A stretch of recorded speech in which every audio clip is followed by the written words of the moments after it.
పిల్లలకి స్కూల్ పాఠశాలైతే పేరెంట్స్‌కి స్కూల్ పేరెంట్స్‌శాల.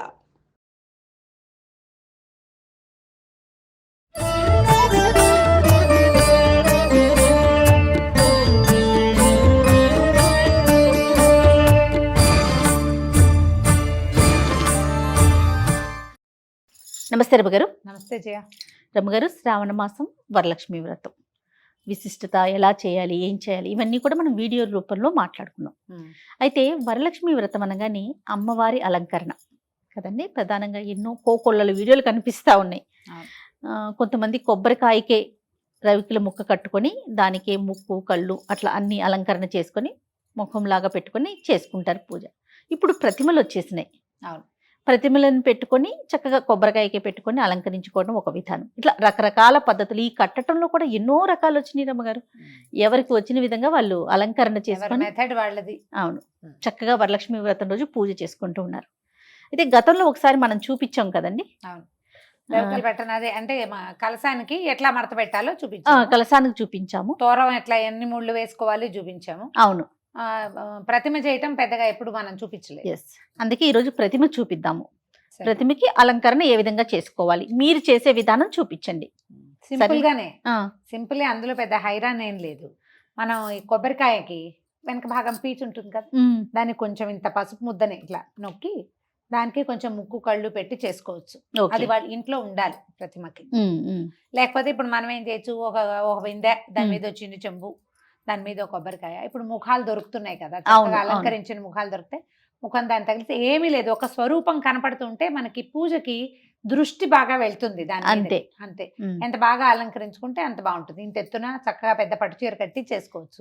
చీర కట్టేస్తారట కీర్తి చెప్తుంది. అక్క నేను చీర మొత్తం కట్టేస్తాను అక్క, పట్టు చీర అంతా పెద్ద ఎత్తున. కొంచెం విగ్రహం స్వరూపం పెద్దది చేసుకుంటే అట్లా ఇక బుజ్జిగా కరెక్ట్ గా మనకి మన పూజా మందిరము, మన పూజ గది, మనకున్న ప్లేసు దాన్ని బట్టి కదా మనకి రోజువారీ మనకు అలవాటు. ఏటా మనం ఎంత చేస్తాం, అంత పెద్ద ప్రతిమ పెట్టడం నేను చెయ్యను. కొంచెం చిన్న సైజు, సుమారైన సైజు చేస్తాను. నేను వరలక్ష్మి వ్రతానికి చీర కొనుక్కుంటా కదా, బ్లౌజ్ కత్తిరించేసి ఆ జాకెట్ ముక్కని కట్టేస్తా. ఓకే. ఆ చీర మీద ఒక వేరే జాకెట్ పీస్, ఇంకో జాకెట్ పీస్ కొనుక్కొస్తా దానికోసం. ఆ చీర జాకెట్ అమ్మవారికి సమర్పించేస్తాను. ఈ కట్టిన బ్లౌజ్ ఉంది కదా, అది తర్వాత కుట్టించుకుంటాను. వరలక్ష్మి వ్రతానికి కొనుక్కున్న చీర ఏ సంవత్సరము ఆ రోజు కట్టుకోను నేను. అదేలేండి, తర్వాత కట్టుకుంటా. బ్లౌజ్ మాత్రం కట్టేస్తారు అమ్మవారికి. 3 వంతులు పట్టు చీరలే కొనుక్కుంటాను. ఏదైనా కొంచెం పట్టు కాకపోతే బార్డర్ ఉన్న చీరలే. అదేలేండి. ఆ 2 బార్డర్లు ఉంటే 2 బార్డర్ల రకంగా, ఒకటే బార్డర్ 2 సైడ్స్ ఉంటే ఆ రకంగా 2-3 రకాలుగా అక్కడ మార్చి కడతాను. తర్వాత దాన్ని వాడేసుకుంటా. ఇక ఇంతే, ఎప్పుడు ఎవ్రీ ఇయర్ ఇదే పద్ధతి. చేస్తా మాట్లాడుకుందాం రమ్మగారు. కడతారా? ఏం కావాలి మనకు? ఒక బ్లౌజ్ పీస్ కావాలి. ఏదైనా 2 సైడ్స్ బార్డర్ ఉంటే బాగుంటుంది. 2 వైపుల బార్డర్ ఉంటే మనం ఒకే వస్త్రంతో కట్టేసుకోవచ్చు. అవును, ఓవైపు పెద్ద బార్డర్, ఓవైపు చిన్న బార్డర్ ఉంటే ఇంకా హాయిగా ఉంటుంది. చూడటానికి కూడా బాగుంటుంది. ఇప్పుడు మొదట మనకి ఈ బార్డర్ ఉంది కదా, దీన్ని కరెక్ట్ గా బార్డర్ వరకు మడిచి ఒక క్లిప్ గానీ ఏదైనా పెట్టుకోవాలి. ఇది ఒక వైపు కనమాట. ఇది అమ్మవారి బ్లౌజ్ కోసం అనుకుందాం. కరెక్ట్ గా మడిచి పెట్టుకుని ఏమైనా 2 క్లిప్పులు, 2-3 పిన్నిస్లు అలా ఏమైనా పెట్టుకోవాలి. ఇది కొంచెం సిల్క్ గా ఉంది క్లాత్, అందుకని దీన్ని మడత పెడుతున్నాను.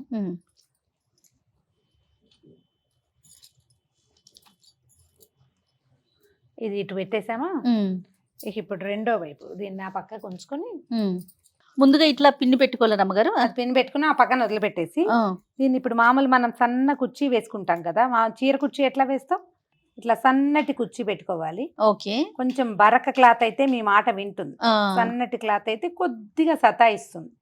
ఏం కాదు, వేస్తూ ఉంటే అదే వస్తుంది. ఏదో ఇట్లా కుర్చీలాగా తీసుకోవాలి, బాగా వస్తుంది.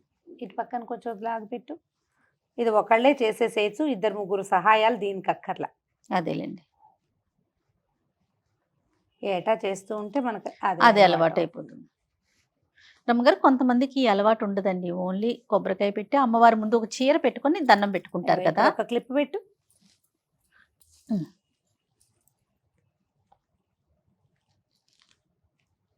ఒకటే. మనం ఇప్పుడు ఏంటంటే ఏటా ఒక విధానం అవలంబిస్తే వచ్చే ముఖ్యమైన విషయం ఏంటంటే జయ, మన పిల్లలకి ఇది అలవాటు అవుతుంది.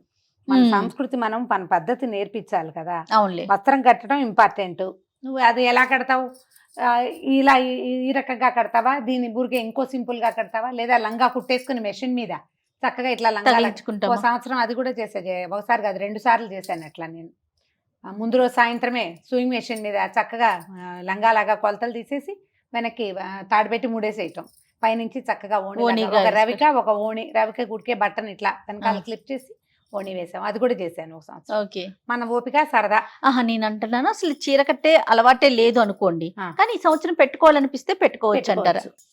ఏదైనా ఒక ఎత్తైన బిందె పాత్ర ఏది కావాలంటే అది పెట్టుకోండి, కొంచెం ఎత్తుగా. ఉమ్. దీంట్లో ఇంకొక చిన్నది ఇదిగో చూడు ఇట్లా. ఓకే. వీటిలలో నీళ్లు కానీ బియ్యం కానీ ఏదైనా పెసలు నిండుగా మినపప్పు ఉంటే ఉంటే కదలకుండా ఉంటుంది అంతే అవును మనకి. అవును. ఓకే, ఇంతే పద్ధతి. ఇంకా చిన్న బిందె కూడా పెట్టుకోవచ్చు, లేదా ఏదైనా డబ్బా అయినా పెట్టుకోవచ్చు, కూర్చోటానికి అనమాట. అవునులే. ఇది ఇక్కడ కూర్చోవాలి మనం, ఓకే. అంతే. ఓకే, దీన్ని ఏం చేయాలి, ఇది ఇక్కడ కుర్చీలు తీసేస్తా చూడు.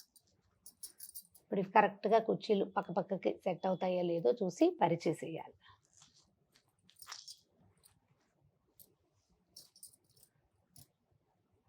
ఉమ్. వీటిని అంచులకి సవరించేసేయటం. పైన పెట్టే చెంబుకి వెనకాల ఒక గట్టిగా ఒక పుల్ల కానీ ఒక కర్ర కానీ పెట్టుకోవటం. కట్టడం. కట్టిన తర్వాత దీన్ని ఏం చేయాలి, దీంట్లో ఒక కొబ్బరికాయని ప్లేస్ చేసుకోవటం. ఉమ్. ఎత్తుగానే వచ్చింది చూడు. అవును రమ్మగారు. అంటే మనం కింద పీట కూడా పెట్టాం కదా. పీట ఉంది కాబట్టి ఇప్పుడు ఈ వెనకాల మనం ఇందాక పెట్టాం కదా, ఉమ్. దాన్ని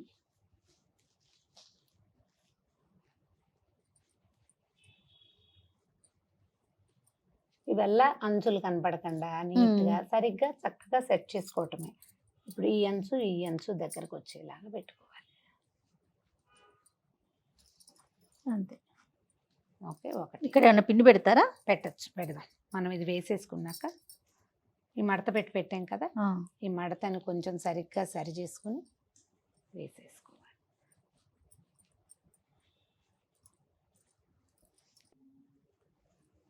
ఉమ్. నడుం దగ్గరికి ఒక ఆభరణం, ఇక్కడికి ఇది నడుం కదా, అవునండి. ఇక్కడికి ఒక ఆభరణం, ఈ మెడ దగ్గరకు ఒక ఆభరణం పెట్టామంటే స్వరూపం తయారైపోతుంది అన్నమాట.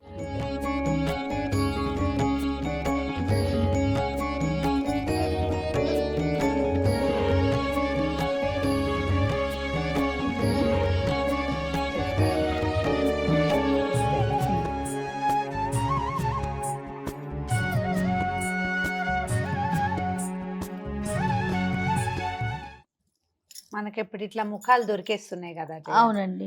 ఏ ముఖాన్నైనా మనకు కుదిరినట్టుగా ఉమ్.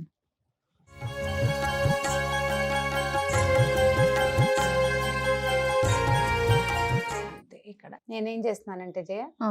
ఈ రబ్బర్ బ్యాండ్ దారాలు వస్తాయి కదా, ఆ. అది ఈ ప్రతిమ కేసు కట్టేస్తా. అది ఏ కాయ కావాలంటే ఆ కాయ కరెక్ట్ గా సరిపోతుంది అనమాట. ఓకే. ఇక మనం కట్టాల్సింది రెండో మనిషి సహాయము అవసరం లేకుండా. ఇప్పుడు అంటే నువ్వు ఉన్నావు, మామూలుగా నువ్వు ఎవరు ఉంటారు నాతో పాటు. అవును. పువ్వులు వేజేయ. ఏం పూలు ఉండవు గారు? మల్లెపూలు ఉన్నాయి కదా,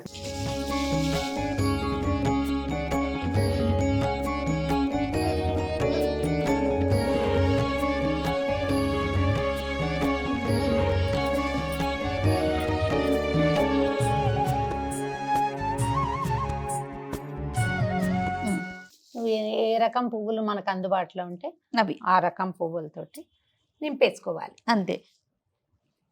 తర్వాత మనం ఏదో ఆభరణాలు ఇవి చూడు, కంఠాభరణాలు వేసాం చెవులకి, అవి ఉన్నాయి కదా. ఇప్పుడు కొన్ని గాజుల్ని ఈ పక్కన తగిలిస్తే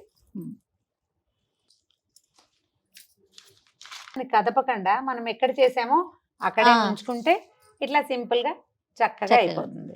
నువ్వు ఇప్పుడు ఇంకా ఏం చేస్తానంటే అది అలంకారం చేసుకోవటం మనకి పూజకే కదా. అవునవును.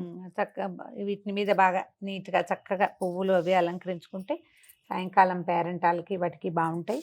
ఇక నువ్వు దీపారాధన చేస్తావా, ఇప్పుడు ఇది ప్రతిమని కొంచెం వెనక్కి పెట్టుకుంటే పాదాల దగ్గర మనం కొంచెం పసుపు గౌరించేసి బంగారు వస్తువు ఏదైనా కొనుక్కుంటే అది పెట్టుకుని పూజ చేసేసుకోవచ్చు.